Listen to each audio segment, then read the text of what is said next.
ಕಾಂಗ್ರೆಸ್ ಸರ್ಕಾರಕ್ಕೆ ಬೆಲೆ ಏರಿಕೆ ಮಾಡಿದ ಸಿದ್ದರಾಮಯ್ಯಗೆ ಜನರನ್ನು ಅನ್ಯಾಯ ಮಾಡುತ್ತಿರುವ ಕಾಂಗ್ರೆಸ್ ಸರ್ಕಾರಕ್ಕೆ ಸಾಮಾನ್ಯರನ್ನು ಬೀದಿಗೆ ತಂದಿರುವ ಕಾಂಗ್ರೆಸ್ ಸರ್ಕಾರಕ್ಕೆ ಬೆಲೆ ಏರಿಕೆ ಮಾಡಿರುವ ಸಿದ್ದರಾಮಯ್ಯಗೆ ಬೆಲೆ ಏರಿಕೆ ಮಾಡಿರುವ ಕಾಂಗ್ರೆಸ್ ಸರ್ಕಾರಕ್ಕೆ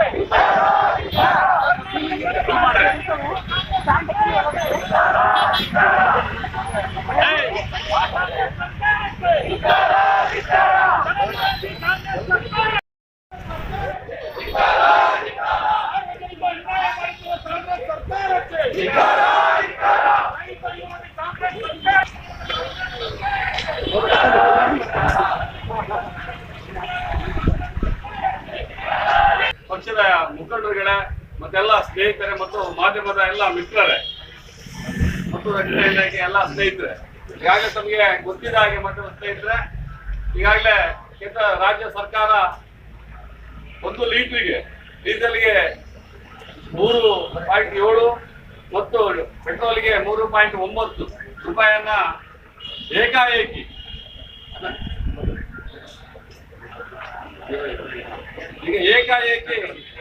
ರಾಜ್ಯ ಸರ್ಕಾರ ಯಾವುದೇ ಮುನ್ಸೂಚನೆ ಕೊಡದೆ ಇವತ್ತು ಬಡವರ ಏನಿವತ್ತು ರಾಜ್ಯದಲ್ಲಿ ಇರುವಂತ ಇವತ್ತು ಬರಗಾಲ 3 ವರ್ಷ ಕಾಡಿರ್ತಕ್ಕಂಥದ್ದು, ಇನ್ನು ನಾವು ಬರಗಾಲದಿಂದ ನಾವು ಎದ್ದೇ ಇಲ್ಲ. ರೈತರು ಎಲ್ಲ ವರ್ಗದ ಜನರು ಏಕಾಏಕಿ ಯಾವುದೇ ಮುನ್ಸೂಚನೆ ಕೊಡದಲ್ಲಿ ಯಾವುದೇ ಸಮಾಲೋಚನೆ ಮಾಡದಲ್ಲಿ ಇವತ್ತು ರಾಜ್ಯ ಸರ್ಕಾರ ಇವು ಡೀಸೆಲ್ ಮತ್ತು ಪೆಟ್ರೋಲ್ ಅನ್ನ ಹೆಚ್ಚಿಗೆ ಮಾಡುವ ಮುಖಾಂತರ ಇವತ್ತು ಸಾಮಾನ್ಯ ಜನರಿಗೆ ಒಂದು ಹೊರೆಯನ್ನಾಗಿ ಇವತ್ತು ಏನು ತೀರ್ಮಾನ ತೆಗೆದುಕೊಂಡಿದೆ.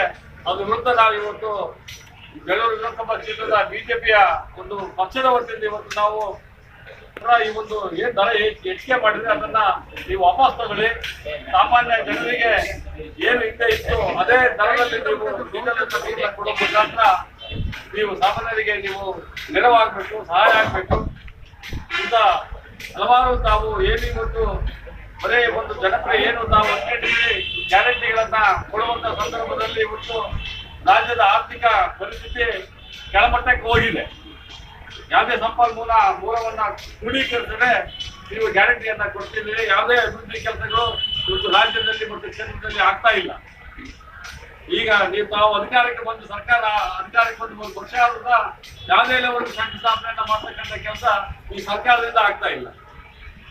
ಜನಸಾಮಾನ್ಯರಿಗೆ ಯಾವುದು ಅಭಿವೃದ್ಧಿ ಕೆಲಸಗಳು ಮರೀಚಿಕೆಯಾಗಿದೆ. ಆ ಕಾರಣಕ್ಕೆ ಇವತ್ತು ನಾವು ನಮ್ಮ ವಿಧಾನಸಭಾ ಕ್ಷೇತ್ರದ ಮುಖಾಂತರ ನಮಗೆ ಕೇಳ್ಕೊಳ್ಳೋದಿಷ್ಟು ಏನಿದೆ, ಇವತ್ತು ದರವನ್ನು ಹೆಚ್ಚಿಗೆ ಮಾಡಿದರೆ ಅದನ್ನು ವಾಪಸ್ ಪಡೆದು ಹಿಂದಿನ ಏನು ದರ ಇತ್ತು ಅದನ್ನೇ ನೀವು ಮುಂದುವರಿಸಿದ್ರೆ ನಮ್ಮ ಸಾಮಾನ್ಯ ಜನಕ್ಕೆ ಅನುಕೂಲ ಆಗ್ತದೆ. ಆ ಕಾರಣಕ್ಕೆ ಇವತ್ತು ನೀವೇನು ರಾಜ್ಯದಲ್ಲಿ ಮಾಡಿರ್ತಕ್ಕ ತೀರ್ಮಾನ ತಪ್ಪು ತೀರ್ಮಾನ ಆಗಿದೆ. ಇದು ಬಡವರ ಪಾಲಿಗೆ ಹೊಟ್ಟೆ ಮೇಲೆ ನೀವು ಕಲ್ಲನ್ನು ಹಾಕಿದಂತಾಗಿದೆ.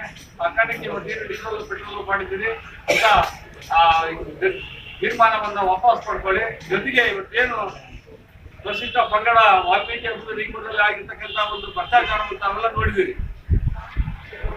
ಈಗ ಅಲ್ಲಿ ಆಗಿರ್ತಕ್ಕಂಥ 187 ಕೋಟಿ ರೂಪಾಯಿಯನ್ನ ಬೇರೆ ಕಡೆಗೆ ವರ್ಗಾವಣೆ ಮಾಡಿ ಇವತ್ತು ಅವರ ಏನು ಹಕ್ಕು ಇತ್ತು ಹೊರತು ಪರಿಶಿಷ್ಟ ಪಂಗಡ ಪರಿಶಿಷ್ಟ ಜಾತಿಯ ಅವರ ಏನು ಅವರಿಗೆ ಸೌಲಭ್ಯಗಳನ್ನು ಗೆಲ್ಸಕ್ಕಾಗಿತ್ತು ಕಾನೂನು ರೀತಿಯ ಸಂವಿಧಾನದಲ್ಲಿ ಅವರು ಹಕ್ಕಿರುವುದು ನಾವು ನೇರವಾಗಿ ಬಡವರಿಗೆ ಹೋಗ್ತಕ್ಕಂಥ ಸಂದರ್ಭದಲ್ಲಿ ನೇರವಾಗಿ ಬೇರೆ ಒಂದು ಅಕೌಂಟ್ಗೆ ವರ್ಗಾವಣೆ ಮಾಡುವ ಮುಖಾಂತರ ಅವರಿಗೆ ಅನ್ಯಾಯವನ್ನು ಮಾಡಿರ್ತಕ್ಕಂಥ ಈ ಸಂದರ್ಭದಲ್ಲಿ ನಾವು ಕಲಿಸಕ್ಕೆ ನಾವು ಕಲಿಸ್ತೇವೆ.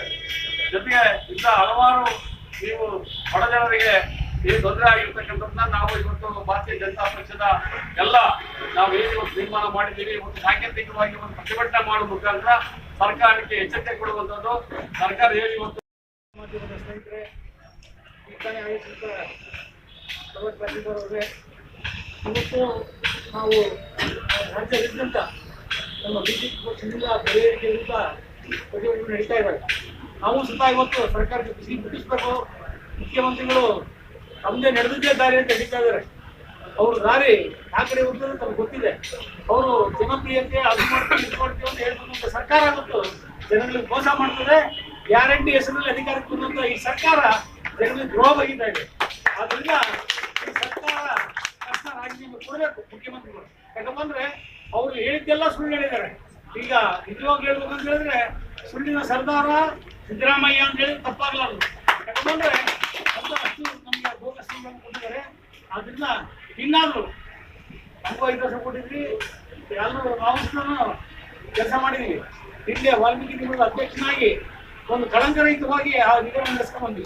ಇವತ್ತು 187 ಕೋಟಿ ರೂಪಾಯಿ ಅವ್ಯವಹಾರ ಮಾಡಿ ಯಾರಿಗೂ ಗೊತ್ತಿಲ್ಲದೆ ಮಾಡ್ತಕ್ಕಂಥ ಇದನ್ನ ಹಣವನ್ನ ಟ್ರಾನ್ಸ್ಫರ್ ಮಾಡಿ ಬೇರೆ ಬೇರೆ ಇಲಾಖೆ ಹೈದರಾಬಾದ್ ಟ್ರಾನ್ಸ್ಫರ್ ಮಾಡಿದ್ದಾರೆ. ತೆಲಂಗಾಣ ಚುನಾವಣೆಗೆ ದುಡ್ಡು ಕೊಟ್ಟಿದ್ದಾರೆ, ಅವು ಖರ್ಚು ಮಾಡಕ್ ಹೋದ್ರು ಮತ್ತೆ ವಾಪಸ್ ಕಳಿಸಿದ್ದಾರೆ. ಈಗ ಆದ್ರೂ ಸಹ ಇದು ಕಳಂಕ ಈ ಸರ್ಕಾರಕ್ಕೆ ತಪ್ಪಿದ್ದಲ್ಲ.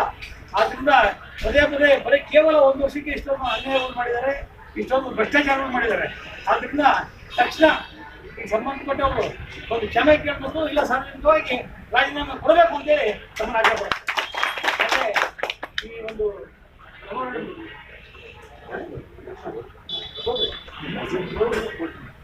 ಈ ಸಭೆ ಉದ್ದೇಶಿಸಿ ಮಾತನಾಡಿರ್ತಕ್ಕಂಥ ಎಸ್ ವಿ ರಾಮಚಂದ್ರ ಅವರಿಗೆ